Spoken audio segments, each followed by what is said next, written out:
And so, as Pascal said, my work broadly looks at how infrastructure transforms with energy and climate change related concerns. And I'm going to share a little bit of the book that I've been working on, which is about a floating power plant that produces electricity for Ghana.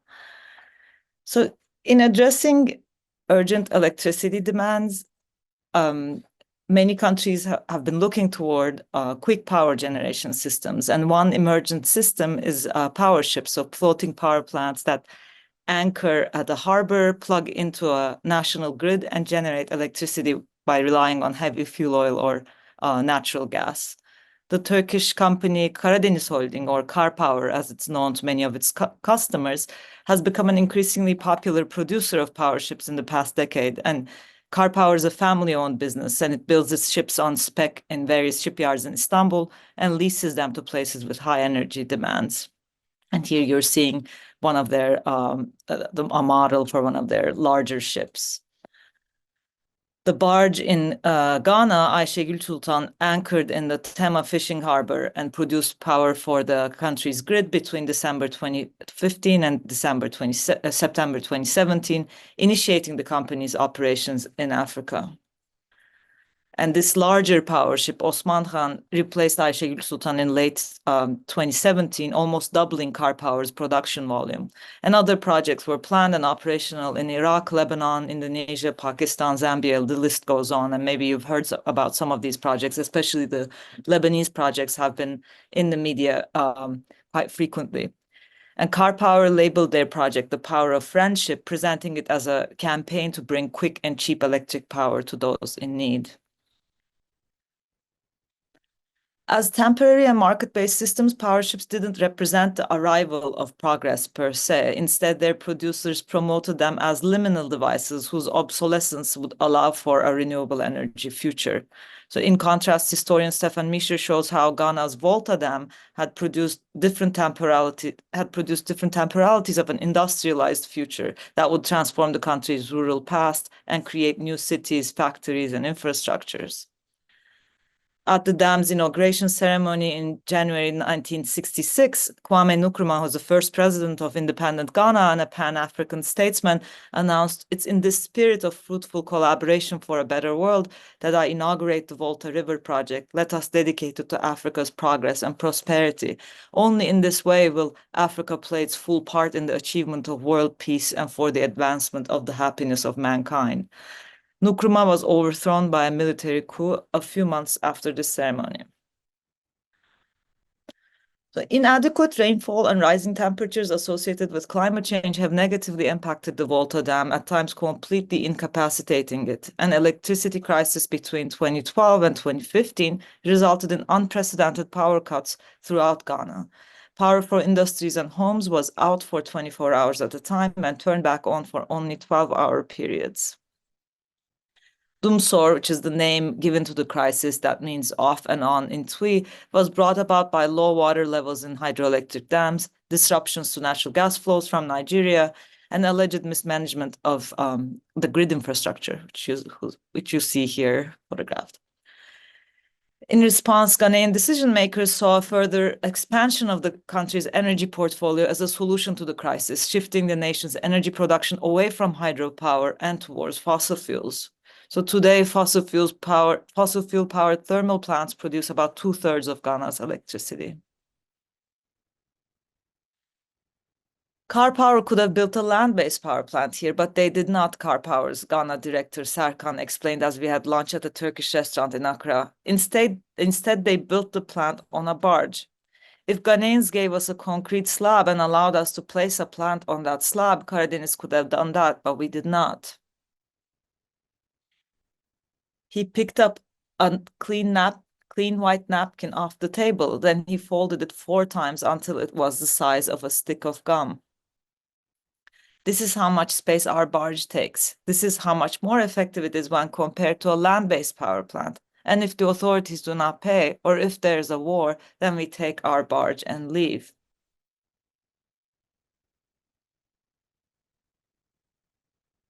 By folding the napkin, Serkan was taking a seemingly 2-dimensional object, which was flat and spread out, and rendering it 3-dimensional. Unlike a regular power plant, the floating power plant was thick and densely packed. The act of folding represented a transformation from a horizontal organization to an organization that was layered and vertical, a space where everything would be stacked up. With scrubber towers on the top, workers in the middle, and engines at the bottom level, the ship would constitute an enclosed world for power production, attached to the Ghanaian grid with high-frequency cables stretching over the harbor. According to Serkan, the innovative barge had many advantages both for the company and for Ghanaian authorities. Power ships differentiate themselves from competitors through their formal qualities, namely by being ships that can move from production sites to consumption sites, relatively independent of logistics networks. Unlike other systems of generation, the construction of power ships is undertaken in a different environment than where the plant will function. By centralizing production in shipyards in Istanbul, the company controls its operations efficiently. Power ships don't require large pieces of land, making the projects more desirable for leasing countries. And once they arrive at the harbor, the only supplement the ship necessitates is high-frequency cables that connect the ship to the nearest substation. In the case of Temagana, for instance, this substation was 9 kilometers away. Finally, since their only connection to the land is through high-frequency cables, power ships also seem more tenuous than land-based plants, giving the appearance that the ship could leave any time. Yet the ship in Ghana has stayed. We oversaw the problem, a member of Ghana's Energy Commission reflected on the crisis. Between 2015 and 2020, Ghana's electricity supply went from 2,800 megawatts to 5,000 megawatts. The new power plants triggered an excess of electricity on the country's grid. Despite a condition of electricity excess, the power ship has stretched its liminal presence in Ghana to suit a range of financial and political interests. During a meeting in Beirut in 2017, Şahin, a Car Power board member, had in fact criticized such long-term contracts in the electricity market, telling me that they did not satisfy dynamic industry needs and positioning their ships as short-term alternatives. I must have visited Beirut at least 500 times in the past 5 years, he said, trying to give me a sense of how he managed the 2 floating power plants that serviced Lebanon then. As he described these longer-term investments, he referred to Confessions of an Economic Hitman, a New York Times bestseller published in 2004 and one of Şahin's favorite books. In the book, Perkins provides a semi-autobiographical account of how American engineering companies made deals with leaders from the global South and strong-armed them to accept substantial development loans for large construction and engineering projects.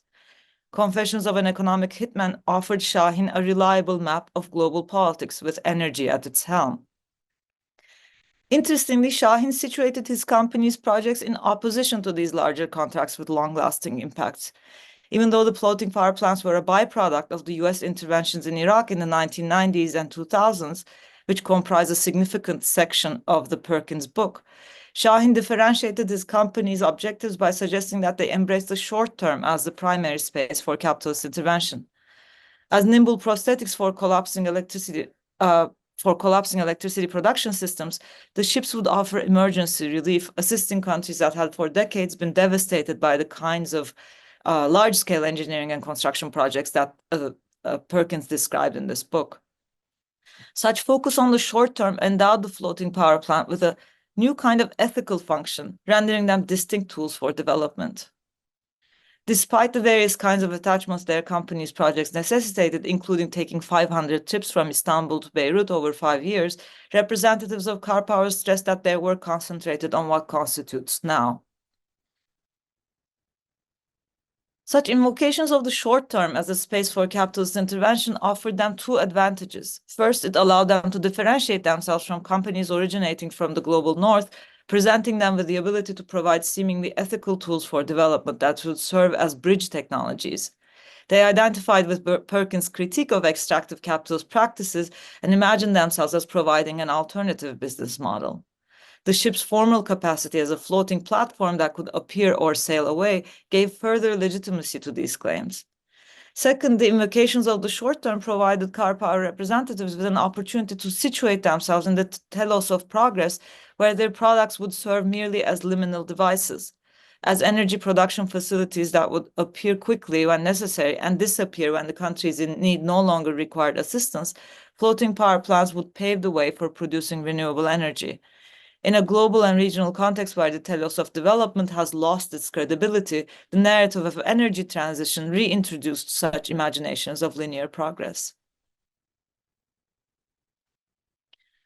In some ways, this critique of long-term extractive capitalist practice echoed the forms of foreign policy that the Turkish government has advocated, precipitating what historian Ayşe Çavdar has called imperialism by anti-imperialists. For instance, the Turkish government introduces foreign policy mechanisms to African countries, highlighting that the Ottoman Empire had never participated in the Atlantic slave trade. Şahin's reference to the Confessions of an Economic Hitman fulfilled a similar role, underlining the extractive practices employed by companies from the global north and presenting expertise from Turkey as a means for amending such exploitative contracts and offering an alternative path forward. During an official address at the Dakar International Conference Center in March 2018, Erdogan emphasized, depleting Africa's resources and adopting a modern colonial system is not our style. Similarly, car power representatives framed themselves as companions in misfortune, suffering from the effects of the same fraudulent policies imposed by the global north, and broadly trying to attend to the effects of such historical injustices, such as the Atlantic slave trade or imperialist US interventions across the Middle East. Okay. So during a diplomatic trip I attended, a Turkish executive from a company with successful businesses all over Africa told me how they were tasked with showcasing Turkey's business capacity. Turkish investment in Africa not only relied on such non-imperialist imperialism, but also sustained and augmented it.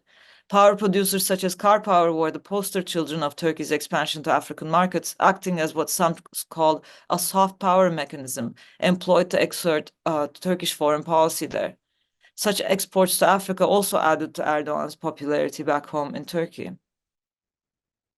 Therefore, despite the emphasis on the short term, Car Power's operations in Ghana demanded long-term multi-scalar relations, including those that happen at the nation-state level and are cultivated constantly by company executives. In other words, the simple makeshift qualities of provisional power infrastructure were made possible by long-term geopolitical and geoeconomic connections between Turkey and the leasing countries. Companies' employees attempted to construct a sense of familiarity with their counterparts as well, echoing the company's slogan, the power of friendship. Yet relations between Car Power and its counterparts were not free from tensions and controversy. In practice, the discourse of familiarity was combined with a particular contractualism, wherein take-or-pay contracts remained in use regardless of how they impacted the government's interests. In these contracts, the take-or-pay clause required buyers to purchase electricity from the producer or compensate the producer with a predetermined penalty if they did not consume electricity. For instance, in examining the Lebanese electricity market, where power ships produced electricity between June 2012 and May 2021, a World Bank report suggested, with hindsight, it would likely have been cheaper to have invested in permanent capacity rather than keep paying the high take-or-pay charges.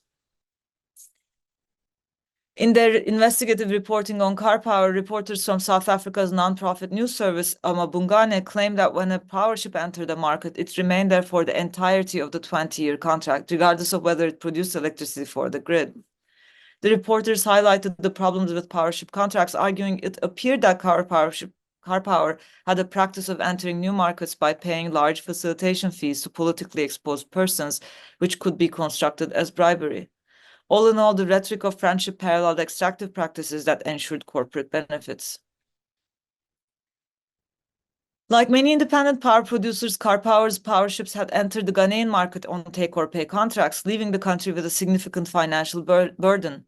At the Energy Conference CEDEJ in Houston in March 2023, a deputy minister from Ghana's Ministry of Energy summed up the country's current state of electricity production and consumption, comparing its infrastructure to that of other countries such as South Africa and Kenya.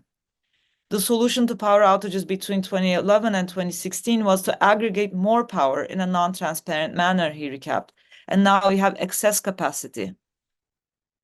In trying to capture the scale of the issue, the deputy minister explained that at specific points in the past years, the Ghanaian government had paid 33% of its tax revenue for excess capacity.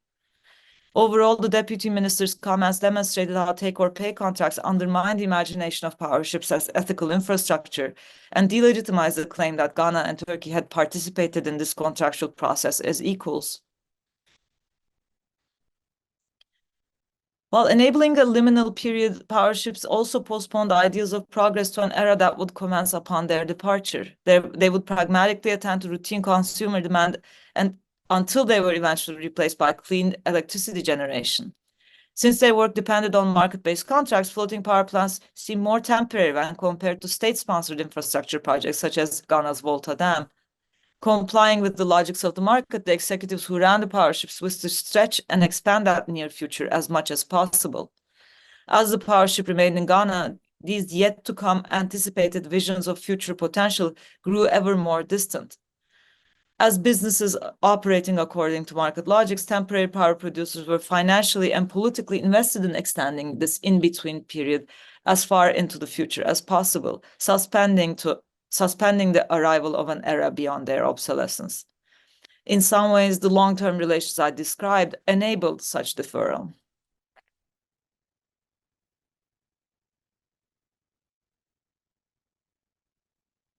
As safe, mobile, and easy-to-manufacture technologies, power ships enabled a state of liminality, a brief pause where Ghanaian authorities would perhaps make plans towards these renewable energy-fueled futures. In this context, Serkan's comment implied that temporary power has made some planning for the future possible. Representatives from the Electricity Company of Ghana, Environmental Protection Agency, and Ghana Grid Company supported this imagination of a renewable energy future. During the time of power ships, such renewable energy infrastructure could incrementally be built, although this project was often deferred. Overall, power ships' infrastructural liminality positioned Car Power as a provider of short-term help necessary only until Ghana moves along the imagined telos of energy development. This emphasis differentiated Car Power from imperialist global north actors, imbuing the company with an ethical function. However, installing power ships relied upon and reproduced long-term multiscalar connections between Turkey and Ghana. Not only did such relations establish Turkey as a soft power in the region, they ultimately deferred the promised transition to renewable energy, resulting instead in electricity excess. On the power ship, machines were stacked up vertically and ready to take off. In their advertising, the company portrayed this organization as fast-track delivery, high efficiency, and all-integrated plug-and-play project execution. But when I asked Serkan to describe the ships, he did not fall back on this promotional language. Instead, he complemented his folding napkin with a reference to the Vitruvian triad, reciting the three ancient principles of design, firmitas, utilitas, and venustas, in Latin. Serkan wished to imagine power ships as commodious, firm, and delightful. Thank you so much.